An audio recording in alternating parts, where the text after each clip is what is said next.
Morning students, आज हम लोग चैप्टर 2 डिस्कस कर रहे हैं। जीके में सेशन 1 कवर कर रहे हैं हम लोग प्लेइंग विद वर्ड्स। चलिए इनके अंदर कुछ बेहतरीन मैजिकल पोएम्स के बारे में जानना है, कुछ बेहतरीन जो पोएट्स के द्वारा पोएम लिखा गया उनके बारे में जानना है। काफी मैजिकल पोएम्स से उनके रिसर्च काफी कुछ सीखने को मिलता है। चलिए तो कुछ पोएम्स के बारे में जानते हैं। तो सबसे पहला जो पोएम है हम लोग की बुक के अंदर, इस चैप्टर के अंदर, वो है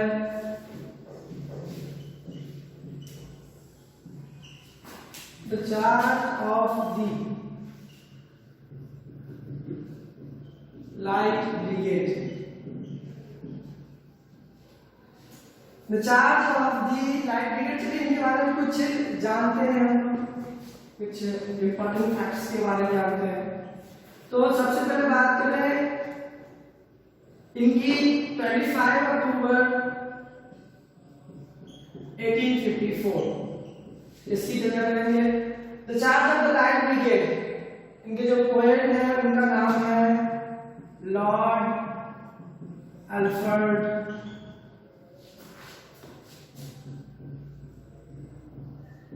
टेनिसन।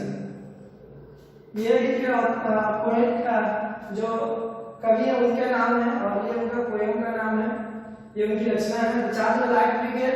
बात करें 25 अक्टूबर 1854, तो कुछ इंसिडेंट रिलेटेड है the charge of the light brigade की बात करें यहाँ पे। तो इनका इस पोएम से संबंध की बात करें तो अगर सीधी सी बात करें the charge of the light brigade की, तो 25 अक्टूबर 1854 अगेंस्ट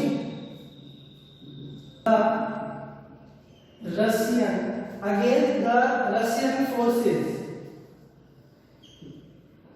Lord Harding। तो ये जो युद्ध हुआ था उनके बारे में, जो लाइट ब्रिगेड की जो चार्ज थी इनके द्वारा कैवलरी की बात करें, इनके जो सेना थे, जो ट्रूप थे, उन्होंने आक्रमण किया था रशियन फोर्सेस के अगेंस्ट, लड़ाई लड़ी थी। उन्हीं के बारे में यहाँ पे कुछ बताया गया है। और साथ बात करें 25 अक्टूबर को कहाँ पे अगर बात करें तो बालाक्लावा ड्यूरिंग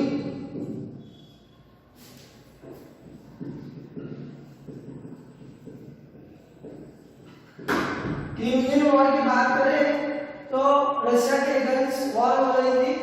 तो इन्होंने पोएट की बात करें, इन्होंने लॉर्ड कार्डिन के नाम से बात करें तो अपने चार्ज ऑफ लाइट ब्रिगेड में इनकी जो लड़ाई लड़ी गई थी रशियन फोर्सेस अगेंस्ट उनके बारे में बताया। लॉर्ड अल्फ्रेड टेनिसन की बात करें तो इन्होंने 2 दिसंबर 1854 को इन्होंने क्या किया, इनको लिखा और करीबन 9 दिसंबर 1854 में ये पब्लिश हुआ। तो ये कुछ लॉर्ड अल्फ्रेड टेनिसन के बारे में मुख्य जानकारियां थी स्टूडेंट्स। अब हम लोग अगले पोएट की ओर रुख करेंगे। अगले पोएट के बारे में जानेंगे डैफोडिल्स। तो डैफोडिल्स एक प्रकार का पौधा, बात करें पीली नरगिस, डैफोडिल्स का पौधा, उनके बारे में जानकारी प्राप्त करें।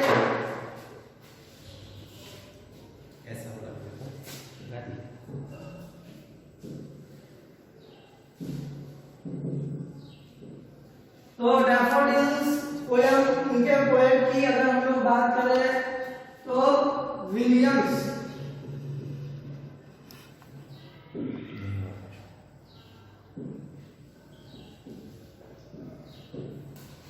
काफी उच्च कोटि के पोएट थे ये।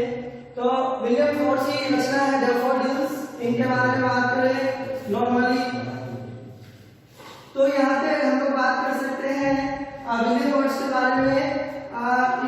इनकी कही जाती है long bell of daffodils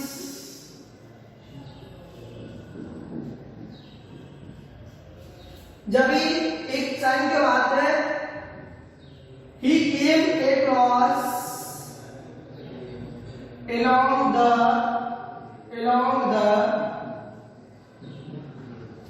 long belt of daffodils with his sister।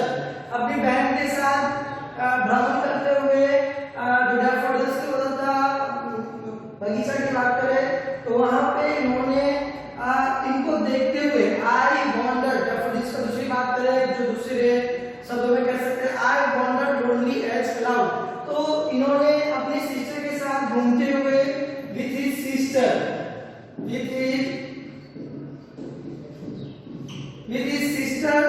तो इन्होंने क्या किया, डैफोडिल्स के बारे में चर्चा की कि किस प्रकार से ये ट्रैंक्विल टोन, अगर बात करें परेशानी तो पीसफुल जो जॉय होता है, जो खुशियां होती है उनको कैसे समझा जाए, जस्ट लाइक क्लाउड।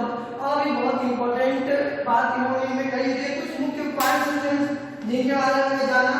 चलिए अब आगे पोएम के बारे में हम जानते हैं।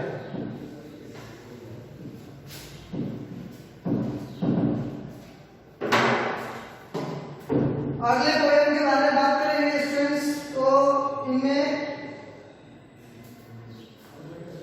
बात करें द रोड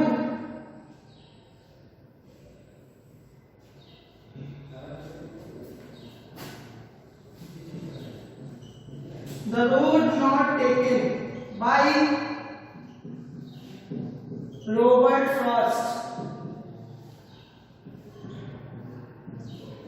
रॉबर्ट फ्रॉस्ट के द्वारा ये पोएम लिखी गई है। आगे बात करें इनके बारे में नॉर्मली, तो इस पोएम से इनका जो तात्पर्य है, जो हमारा लाइफ है, life is like a journey, life is a journey. इनके अकॉर्डिंगली बात करें तो लाइफ क्या है, एक जर्नी के समान है, और यहाँ पे हमारे लाइफ में बहुत सारे ऑब्स्टिकल्स होते हैं, बहुत सारी परेशानियां होती है, बहुत तरह के पाथ होते हैं, बहुत तरह के डिफरेंट सिचुएशंस होते हैं।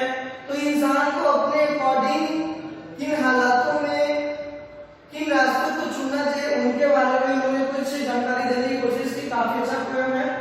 तो ये कुछ इंपॉर्टेंट पॉइंट्स है जिनके बारे में हम लोगों ने जाना। चलिए हम लोग अंतिम पोएम के बारे में बात करते हैं।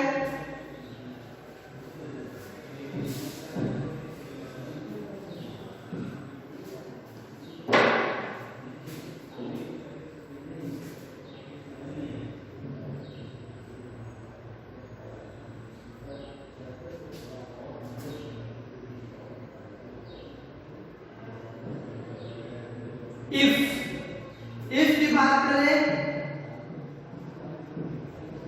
रुडियार्ड किपलिंग की बात करें, ये इनके पोएट है, ये भी काफी फेमस। साथ साथ बात करें रुडियार्ड किपलिंग के बारे में, तो इनका जो जन्म स्थान था बॉम्बे था, born in Bombay in British India.